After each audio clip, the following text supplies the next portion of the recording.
Hello friends, CSC exam India पर आपका स्वागत है। दोस्तों, उत्तर प्रदेश सामान्य ज्ञान के अंतर्गत आज हम लोग चैप्टर नंबर 24 पढ़ेंगे। इसमें हम उत्तर प्रदेश के प्रमुख नृत्य देखेंगे, प्रमुख लोकगीत देखेंगे, इसके साथ ही प्रमुख नाट्य संस्थान जो है उसको देखेंगे। दोस्तों, यूपी में जो भी आपके एग्जाम होते हैं, चाहे वो यूपी ट्रिपल एससी कराता हो, यूपी पीएससी कराता हो या अन्य कोई भी आयोग कराता हो, यदि यूपी जी के आपके सिलेबस में है तो यहाँ नृत्य से एक क्वेश्चन आपके एग्जाम में जरूर आता है। इसलिए चैप्टर काफी इंपॉर्टेंट हो जाता है। और आगामी आपके एग्जाम जो है जूनियर असिस्टेंट का हो गया, बीपीओ का हो गया, इसके साथ ही आरओ का फॉर्म आपका नोटिफिकेशन आने वाला है, तो उसके एग्जाम में भी आपका यहां से क्वेश्चन जरूर देखने को मिलता है। तो काफी इंपॉर्टेंट चैप्टर है, पूरा वीडियो जरूर देखिएगा, जिससे आप कोई भी क्वेश्चन आपके एग्जाम में नृत्य से संबंधित आता है, लोकगीत से संबंधित आता है या नाट्य संस्थान से संबंधित आता है, तो आप आसानी से उसको सॉल्व कर लेंगे। चलिए दोस्तों, शुरू करते हैं।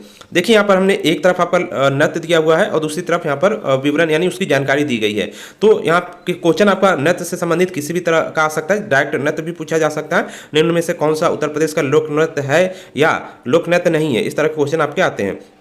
तो एक एक करके देखते हैं। यहाँ पर सबसे पहला जो आपका नृत्य है वो जोगनी नृत्य है। तो इसमें देखिए, यह नृत्य विशेषकर रामनवमी के अवसर पर किया जाता है। पुरुष महिलाओं का रूप धारण कर इस नृत्य को करते हैं। तो यहाँ पर जो इसकी विशेषता है नृत्य की, उसको जरूर ध्यान रखिएगा। कभी कभी आपका लाइन यहाँ पर क्वेश्चन बनाकर पूछा जा सकता है विशेषताओं से ही। जैसे आपका इसमें पूछा जा सकता है, जो पुरुष होते हैं महिलाओं का रूप धारण कर नृत्य जो करते हैं वो कौन सा नृत्य होता है। तो इसमें ऑप्शन आपके 4 दे दिए जाएंगे, तो आपका जोगनी नृत्य इसमें सही हो जाएगा। नेक्स्ट यहाँ पे देखिए, धीवर नृत्य की बात करते हैं। तो ये सभी जो नृत्य आप देख रहे हैं सब यूपी के ही हैं। तो नृत्य जो है इनको तो आपको याद करना जरूरी है, इसके साथ ही इनकी जो डिटेल है वो भी आप यहाँ पर अपने माइंड में जरूर रखिएगा। तो धीवर नृत्य जो होता है वो कहार जाति द्वारा शुभ अवसरों पर किया जाता है, तो इसमें यही इंपॉर्टेंट है। उसके बाद आपका सैरा नृत्य है, बुंदेलखंड के किसानों द्वारा फसल कटाई के समय किया जाता है, ध्यान रखिएगा। उसके बाद आपका पासी नृत्य है। पासी नृत्य यहाँ पर देखिए, पासी जाति द्वारा 7 अलग अलग मुद्राओं में युद्ध की भांति नृत्य किया जाता है, तो इंपॉर्टेंट है ये वाला। इसके अलावा नेक्स्ट यहाँ पे देखिए धुरिया नृत्य है। तो ये भी आपका देखिए बुंदेलखंड के कुम्हार जाति द्वारा या लोगों द्वारा यहाँ पर स्त्री वेश धारण कर किया जाता है। तो इन दोनों नृत्य को यहाँ पर आप ध्यान रखिएगा। नेक्स्ट यहाँ पर देखिए चरकुला नृत्य। चरकुला नृत्य जो होता है ब्रजवासियों द्वारा किए जाने वाला घड़ा नृत्य है। तो घड़ा नृत्य कौन सा है, वो आपका चरकुला नृत्य है। ये आपका नृत्य कई बार आपके यूपी के एग्जाम में आपका आया हुआ है, कई एग्जामों में आया हुआ है, जिसमें बैलगाड़ी अथवा रथ के पहिए पर कई घड़े रखे जाते हैं तथा फिर उसे सिर पर रखकर नृत्य किया जाता है। तो ये आपका यहाँ पर इंपॉर्टेंट नृत्य है, सबसे ज़्यादा इंपॉर्टेंट चरकुला नृत्य है। इसके अलावा छपेली नृत्य देखिए, एक हाथ में रुमाल तथा दूसरे में दर्पण लेकर किए जाने वाले इस नृत्य आध्यात्मिक समुन्नति की कामना की जाती है। तो ये भी इंपॉर्टेंट आपका नृत्य है, छपेली नृत्य। नेक्स्ट आपका है छोलिया नृत्य। तो राजपूतों द्वारा विवाहोत्सव पर एक हाथ में तलवार तथा एक हाथ में ढाल लेकर नृत्य किया जाता है, ये आपका छोलिया नृत्य हो गया। नटवरी नृत्य की बात करते हैं तो पूर्वांचल क्षेत्र में अहीरों द्वारा किया जाता है। देवी नृत्य की बात करें तो मुख्यतः बुंदेलखंड क्षेत्र में प्रचलित है। पाई डंडा नृत्य की बात करें तो बुंदेलखंड के अहीरों द्वारा गुजरात के डांडिया नृत्य के समान किया जाता है। तो डांडिया नृत्य के समान किया जाने वाला नृत्य कौन सा है, पाई डंडा नृत्य। राई नृत्य देखिए कौन सा है, बुंदेलखंड की महिलाओं द्वारा विशेषकर श्री कृष्ण जन्माष्टमी के अवसर पर मयूर की भांति किया जाता है, अतः इसे मयूर नृत्य भी कहा जाता है, तो इसको ध्यान रखिए। नेक्स्ट यहाँ पे देखिएगा दीपावली नृत्य है। दीपावली नृत्य की बात करें तो यहाँ पर बुंदेलखंड के अहीरों द्वारा प्रज्वलित दीपों से भरी थाली अथवा परात सिर पर रखकर नृत्य किया जाता है, तो ये भी नृत्य आपका इंपॉर्टेंट है। नेक्स्ट यहाँ पर धोबिया नृत्य है, काफी इंपॉर्टेंट है, यह पूर्वांचल का नृत्य है, इसे मांगलिक अवसरों पर किया जाता है, ध्यान रखिएगा इसको। उसके बाद मयूर नृत्य आपका आता है, यह नृत्य ब्रज क्षेत्र में किया जाता है तथा नर्तक मोर पंख के वस्त्र धारण करते हैं। इसके अलावा यहाँ पर नेक्स्ट आपका है कार्तिक नृत्य। बुंदेलखंड क्षेत्र में कार्तिक माह में नर्तकों द्वारा श्री कृष्ण तथा गोपी बनकर किया जाता है। कलाबाजी नृत्य है, अवध क्षेत्र के लोगों द्वारा मोरबाज लेकर कच्ची घोड़ी पर बैठकर नृत्य किया जाता है। ख्याल नृत्य है, पुत्र रत्न के जन्मोत्सव पर किया जाता है। झूला नृत्य है, ब्रज क्षेत्र में श्रावण मास में किया जाता है। तो ये आपके नृत्य यहाँ पर इंपॉर्टेंट जो भी थे वो सब यहाँ पर कंप्लीट होते हैं। आप दोस्तों राज्य में जो लोकगीत है यहाँ से भी आपका एक क्वेश्चन जरूर आ जाता है कभी कभी आपके एग्जाम में, तो इसको भी पढ़ना जरूरी हो जाता है, इंपॉर्टेंट है। और एक ही बार आप पढ़ेंगे तो आपको याद हो जाएगा, बार बार पढ़ने की जरूरत नहीं है, एक बार पढ़ लेंगे उसके बाद रिविजन कर लेंगे तो सब पूरा आपका याद हो जाएगा। तो यहाँ पर लोकगीत की बात करते हैं, क्योंकि आपके क्वेश्चन इससे संबंधित आते ही रहते हैं, कौन सा यूपी का लोकगीत है कौन सा नहीं है, इस तरह के क्वेश्चन आते हैं। तो एक तरफ लोकगीत है, दूसरी तरफ हमने डिटेल दिया हुआ है, तो इसको देखते हैं। सबसे पहला जो आपका लोकगीत है वो कजरी है, यूपी का फेमस लोकगीत है ये। कजरी की उत्पत्ति मिर्जापुर से मानी जाती है तथा यह वर्षा ऋतु का लोकगीत है। ब्रज क्षेत्र के प्रमुख लोकगीत हैं। झूला, होरी व रसिया। झूला सावन में तथा होरी फागुन मास में गाया जाता है। तो ध्यान रखिएगा, झूला और आपका होरी है, ये भी आपका लोकगीत है जो कहाँ का है, ये आपका ब्रज क्षेत्र का है। तो झूला सावन में गाया जाता है और होली, यहाँ पर होरी जो है वो फागुन में, यानी कि जब आपकी होली होती है तब गाया जाता है। तो होली से होरी ध्यान रखिएगा। और झूला, क्योंकि सावन में झूला होता है तो झूला यहाँ पर लोकगीत आपका होता है। इसके अलावा कजरी आपका, तो यह है ही यूपी का प्रमुख लोकगीत। इसके अलावा सोहर की अब बात करते हैं, तो सोहर पूर्वांचल का प्रसिद्ध लोकगीत है, विशेषकर अवध क्षेत्र का, जो बच्चों के जन्म आदि अवसरों पर गाया जाता है। तो सोहर कब गाया जाता है, किसी बच्चे का जन्म जब होता है तो उस अवसर पर सोहर गाया जाता है, ध्यान रखिएगा इसको। आल्हा, तो सभी लोग इसका नाम जानते होंगे, आल्हा के बारे में, यूपी का फेमस ये बहुत ज़्यादा है। तो आल्हा संपूर्ण राज्य के विशेषकर बुंदेलखंड क्षेत्र, तो आल्हा उदल की कहानी से रिलेटेड ये है। तो आल्हा लोकगीत जो गाया जाता है वीर रस में गाया जाता है, ध्यान रखिएगा, क्योंकि आल्हा उदल वीर थे यहाँ पर। और ये एक लोकगीत है आपका। उसके बाद लावड़ी आपका आता है, तो लावड़ी रुहेलखंड क्षेत्र में गाया जाता है। दोस्तों, बुंदेलखंड का क्षेत्र कौन सा आता है, रुहेलखंड का क्षेत्र कौन सा आता है, ये आपका जो हमने यूपी जीके में वीडियो जो आपका जियोग्राफी का बनाया हुआ है उसको देख लीजिएगा, इससे आपको पता चल जाएगा बुंदेलखंड का एरिया कौन सा लगता है, कौन से जिले आते हैं, और रुहेलखंड क्षेत्र में कौन से आते हैं, तो उसको देख लीजिएगा। नेक्स्ट यहाँ पर पंवारा पाठा है, तो ये पंवारा पाठा बुंदेलखंड का लोकगीत है, ध्यान रखिएगा। ईसुरी फाग जो है, ईसुरी फाग का प्रचलन बुंदेलखंड में पाया जाता है। तो ये आपके प्रमुख लोक यहाँ पर गीत हो गए। इनके नाम आप जरूर ध्यान रखिएगा, डिटेल भी आपको यहाँ पर ध्यान रखना जरूरी हो जाता है, लेकिन नाम सबसे ज़्यादा ध्यान रखना आपको जरूरी है। नेक्स्ट यहाँ पर अब राज्य के संगीत कला से संबंधित प्रमुख संस्थान देख लेते हैं। पहला संस्थान आपका है राष्ट्रीय कथक संस्थान, लखनऊ में है ये। तो ये इसकी जो स्थापना हुई थी 1984-85 में लखनऊ में हुई थी, और कथक के विविध घरानों की परंपराओं का अभिलेखीकरण, युवा प्रतिभाओं को प्रोत्साहन, वरिष्ठ कलाकारों को संरक्षण एवं कथक नृत्य का संवर्धन करता है। मुख्य रूप से कथक आपका जो नृत्य है उसके लिए इसको बनाया गया है, देखरेख या संरक्षण के लिए। नेक्स्ट यहाँ पर है भारत खंडे संगीत संस्थान, लखनऊ में ये भी स्थित है। तो पंडित विष्णु नारायण भारत खंडे के अथक प्रयासों के से संगीत की शिक्षा हेतु लखनऊ में 15 जुलाई 1926 को मेरिस कॉलेज ऑफ हिंदुस्तानी म्यूजिक की नींव पड़ी, जिसका उद्घाटन संयुक्त प्रांत के तत्कालीन गवर्नर सर विलियम मेरिस ने 16 सितंबर 1926 को किया। तो ये आपका जो इसका उद्घाटन हुआ था, इसको आप मान सकते हैं। इसके अलावा यहाँ पे देखिए, संगीत महाविद्यालय की परिकल्पना को मूर्त देने वाले भारत खंडे जी का जन्म शताब्दी अवसर पर 1960 में इसका नाम भारत खंडे हिंदुस्तानी संगीत महाविद्यालय रखा गया। इस महाविद्यालय को 26 मार्च 1966 को संस्कृति विभाग ने अपने नियंत्रण में ले लिया। भारत सरकार द्वारा वर्ष 2001 में इस विद्यालय को डीम्ड विश्वविद्यालय का स्तर प्रदान कर दिया गया और इसका नाम परिवर्तित करके भारत खंडे संगीत संस्थान लखनऊ कर दिया गया। तो नाम कब परिवर्तित किसका कर दिया गया, 2001 में, ध्यान रखिएगा इसमें। बस यहाँ पर आप किस जिले में, लखनऊ में, इसको ध्यान रखना जरूरी हो जाता है।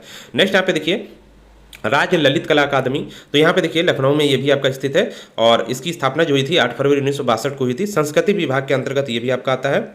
इसके अलावा इस अकादमी का मुख्य उद्देश्य कलाकारों को प्रोत्साहित करना, कला के क्षेत्र में उच्च शिक्षा प्रदान करना है। तो जिनको भी कला के क्षेत्र में उच्च शिक्षा प्रदान लेनी है वो राज्य ललित कला अकादमी यहाँ से यहाँ पर जाकर ले सकते हैं।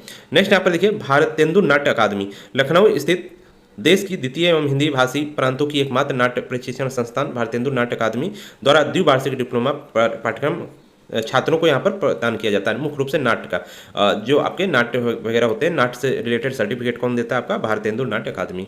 यदि आपको सीखना हो तो यहाँ पर आप ज्वाइन करके इससे सीख सकते हैं। नेक्स्ट यहाँ पे देखिए उत्तर प्रदेश संगीत नाटक अकादमी, तो उत्तर प्रदेश संगीत नाटक अकादमी की स्थापना 13 नवंबर 1963 को लखनऊ में की गई। यह अकादमी संगीत, नृत्य, नाटक, लोक संगीत एवं लोक नाट्य की परंपराओं के प्रचार प्रसार, संवर्धन, परीक्षण का महत्वपूर्ण कार्य करती है। तो ये भी आपकी एक प्रकार से अकादमी है और ये भी आपका यहाँ पर सर्टिफिकेट देती है। अत्यधिक सीमित आर्थिक संसाधनों के बावजूद अकादमी अपने उद्देश्यों को पूर्ति के लिए प्रयत्नशील है। नेक्स्ट यहाँ पर आचार्य नरेंद्र देव अंतर्राष्ट्रीय बौद्ध विद्या शोध संस्थान, तो ये आप देख लीजिए इसको, ये क्या है, बौद्ध विद्या शोध संस्थान है। ये भी लखनऊ में स्थित है आपका। इसका गठन किया गया था 1987 में और संस्कृति विभाग के अंतर्गत ये भी आता है, लखनऊ में किया गया था। इसका उद्देश्य भारत सहित विश्व के विभिन्न देशों में प्रचलित बौद्ध विद्या के अध्ययन एवं तत्संबंधी शोध के साथ संपूर्ण भारतीय दर्शन, धर्मों तथा तुलनात्मक एवं समीक्षात्मक अध्ययन करना है। तो ये पूरा क्या करती है, बौद्ध धर्म से रिलेटेड जो भी आपके यहाँ पर चीज़ें हैं उसको देखती है, उसमें क्या करती है, यहाँ पर मतलब नए नए अन्वेषण करती है यहाँ पर। इसके अलावा संस्थान की स्थापना 1987 में सारनाथ वाराणसी के किराए के एक छोटे से भवन में की गई थी, परंतु बाद में उपयुक्त भूमि न मिलने के कारण कार्यकारी परिषद के निर्णय संस्थान का कार्यालय स्थानांतरण कर दिया गया। 1991 में लखनऊ, यहाँ पर वाराणसी से हटाकर लखनऊ कर दिया गया। तो ये ध्यान रखिएगा। नेक्स्ट यहाँ पे देखिए अयोध्या शोध संस्थान। दोस्तों ये आपके जो ये आपकी जो नाट्य अकादमी है, शोध संस्थान है, इससे क्वेश्चन कम आते हैं, लेकिन फिर भी आप एक बार पढ़ लेंगे कहाँ पर है, बस इतना ही आपको याद रखना है। तो आपका यहाँ पर कॉन्फिडेंस आपके अंदर रहेगा।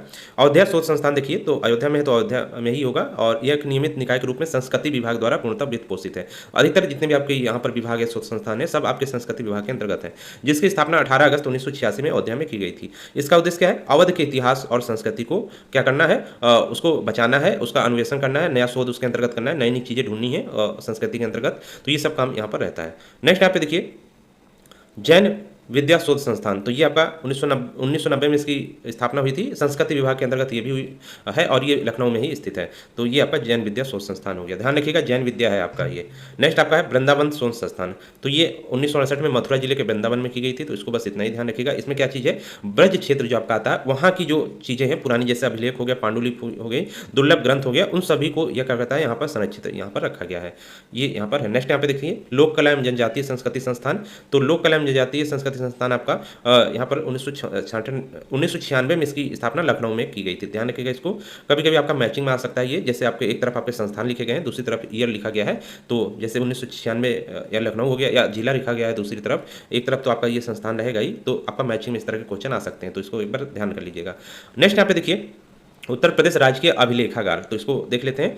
तो उत्तर प्रदेश का जो राजकीय अभिलेखागार है, उसकी स्थापना 1949 में कहाँ पर की गई थी? इलाहाबाद में सेंट्रल रिकॉर्ड ऑफिस के रूप में हुई थी। यानी अभिलेखागार का मतलब है यहाँ पर जो भी अभिलेख वगैरह सब प्राप्त होते हैं, वो सब यहाँ पर सुरक्षित रखा जाता है। तो ये आपकी चीज़ें यहाँ पर है, और इसमें यही है। और यहाँ पर वैज्ञानिक संरक्षण और शोध भी यहाँ पर किया जाता है, और छात्र भी यहाँ पर आपके जो होते हैं, जो पढ़ने वाले होते हैं, जो PhD वगैरह करते हैं, यहाँ से आपके क्या करते हैं, शोध वगैरह करते हैं। नेक्स्ट यहाँ पे देखिए, प्रमुख संगीत घराने देख लीजिएगा। तो पहला आपका है आगरा घराना। तो यहाँ पर इस घराने की गायकी में एक नई रमणीक भावुकता मिलती है। इसके अंतर्गत सरलता के साथ ही संयम और संतुलन की भावना रहती है। यहाँ पर देखिए, ये जोरदार आवाज़ में एक के बाद एक रोबीली आक्रामकता ने अन्य विशेषताओं में से एक है। इस घराने का मूल जो है मुगल बादशाह अकबर के दरबारी गायक सुजान खां से मानी जाती है। तो बस ये ध्यान रखिएगा, आगरा घराना जो है वो किससे रिलेटेड है? तो सुजान खां से। मैचिंग में इतना ही आएगा, या डायरेक्ट क्वेश्चन भी आता है तो आपका ये ऑप्शन में रहेगा सुजान खां।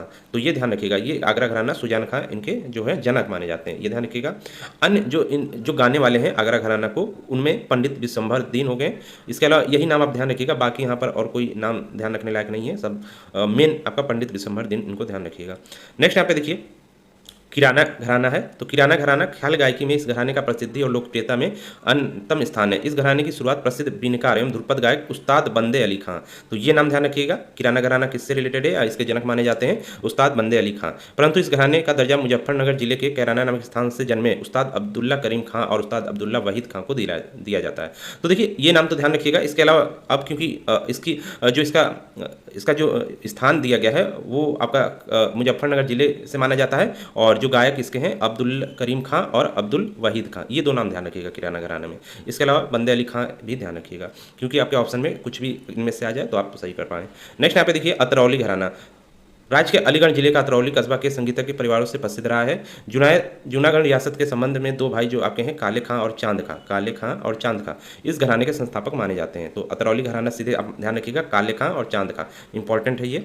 इसके अलावा नेक्स्ट देखिए, रामपुर घराना की बात करते हैं। तो इस घराने की शुरुआत सुप्रसिद्ध संगीतज्ञ आचार्य बृहस्पति के अनुसार नेमत खां सदारंग और उनके परिवार के लोगों द्वारा की गई थी। तो ये नाम ध्यान रखिएगा, नेमत खां सदारंग, रामपुर घराना। इसके अलावा यहाँ पे देखिए, एक अन्य मत है जिसमें मियाँ तानसेन के वंशज जो थे वजीर खां, इस घराने की शुरुआत इन्होंने की थी, ऐसा माना जाता है, ध्यान रखिएगा इसको भी। रामपुर घराने के प्रमुख संगीतकारों में बहादुर हुसैन खां, उस्ताद अमीर खां, ये सब लोग आते हैं। यहाँ से क्वेश्चन आपके कम बनते हैं, इसलिए इसको ज़्यादा आपको डीप में पढ़ने की जरूरत नहीं है।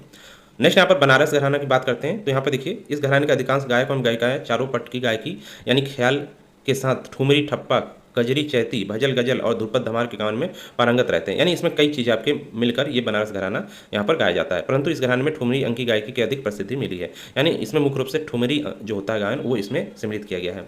इस घराने की बंदिशों और उनका अनोखा चलन इन अन्य घरानों से अलग करता है। इस घराने में राग की शुद्धता को बनाए रखने हुए कल्पनशीलता और सृजनशीलता से अनेक रंगों में सजाया जाता है इसको। इसके साथ ही रागों में स्वर लगाए के अलावा लय की चलन पर विशेष ध्यान दिया जाता है। इन घराने के संगीतकारों में मुख्य रूप से पंडित दिलाराम मिश्र, शिवदास प्रयागी, इसके अलावा बख्तवार मिश्र, ये सब प्रमुख नाम है। तो इसमें इसको ध्यान रखिएगा, बस बनारस घराना।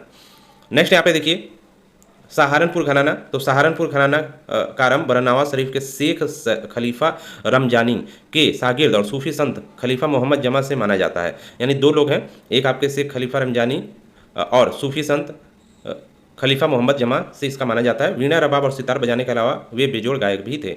निर्मोल शाह तानसेन के दही त्रिवंशीय थे, जिन्होंने अयोध्या के नवाब शाह की उपाधि दी थी। इन्हें ध्रुपद की बानियों यानी जो आपके संत खलीफा मोहम्मद जमा जो थे, इन्होंने ही ये शुरुआत यहाँ पर मुख्य रूप से की थी, ध्यान रखिएगा इसको। इसके अलावा फतेहपुर सिकरी घराना, तो यहाँ पर देखिए ध्रुपद और ख्याल गाया करते थे। कौन? इस घराने के गायक जो भी लोग होते थे ध्रुपद और ख्याल गाया करते थे। तो इस तरह आपका फतेहपुर सिकरी घराना बना। गमक का प्रयोग सहित आलाप और लयकारी पर ध्यान करना इस घराने की विशेषता थी। इसकी शुरुआत मुगल बादशाह जहांगीर के काल में दो भाइयों जैनू खां और जोरावर खां से मानी जाती है। तो ये नाम ध्यान रखिएगा, काफ़ी इंपॉर्टेंट है। संगीतकारों में दूल्हे खां हो गए, यहाँ पर घसीट खां हो गए, ये सब प्रमुख इस घराने के गायक हैं। अब दोस्तों एक तरफ हमने यहाँ पर घराना दिया है और उसके जो संस्थापक थे जिससे आप आसानी से इसको याद कर सके, तो यहाँ पर हमने दे दिया है। तो देखिए, किराना घराना बंदे अली खां हो गए, अतरौली घराना काले खां और चांद खां हो गए, सहारनपुर घराना खलीफा मोहम्मद हो गए, रामपुर घराना नेमत खां सदारंग हो गए, फतेहपुर सिकरी घराना जैनू खां और जोरावर खां हो गए, अलीगढ़ घराना नत्थे खां और जोधे खां हो गए, आगरा घराना अलखदास और मलुकदास। तो ये ध्यान रखिएगा इसको, यहाँ से मैचिंग क्वेश्चन आ सकता है, डायरेक्ट भी क्वेश्चन आ सकता है। इसके अलावा दोस्तों यदि आप यूपीपीएससी आरओआरओ की तैयारी कर रहे हैं, एपीएस की तैयारी कर रहे हैं, तो आप हमारे कोर्स के साथ जुड़ सकते हैं। बिल्कुल यहाँ पर क्लासेस आपकी चल रही हैं, नोट्स दिए जा रहे हैं और इसमें आपकी टेस्ट सीरीज भी इंक्लूड रहती है, तो अच्छी से तैयारी आप कर सकते हैं। बीपीओ का आगामी एग्जाम के लिए आप बैच ज्वाइन कर सकते हैं, शुरू कर दिया गया है नए सिलेबस के अनुसार। इसके अलावा जूनियर स्टूडेंट का एग्जाम जो आपका होने वाला है उसका भी कोर्स चल रहा है। पिछला एग्जाम जो आपका हुआ था उसमें काफ़ी लोग जुड़े थे और अच्छा स्कोर उन्होंने किया हुआ है। दोस्तों यहाँ पे देखिए, आप हमारे टेलीग्राम से जुड़ जाइए, लिंक डिस्क्रिप्शन बॉक्स में दिया गया है, वहाँ से आपको डिटेल सारी मिल जाएगी। इसके अलावा पीडीएफ भी आपको वहीं पर इसका मिल जाएगा, तो वहाँ से आप पढ़ सकते हैं और महत्वपूर्ण पीडीएफ हम अपने टेलीग्राम चैनल पे शेयर करते रहते हैं, तो जरूर आप जुड़ जाइएगा। इसके अलावा कोर्स से जुड़ने के लिए आप 9807342092 पर व्हाट्सएप करके जानकारी ले सकते हैं। कोर्स की जानकारी आपको टेलीग्राम चैनल पर भी मिल जाएगी। तो दोस्तों इस वीडियो में इतना ही था, मिलते हैं नेक्स्ट वीडियो में।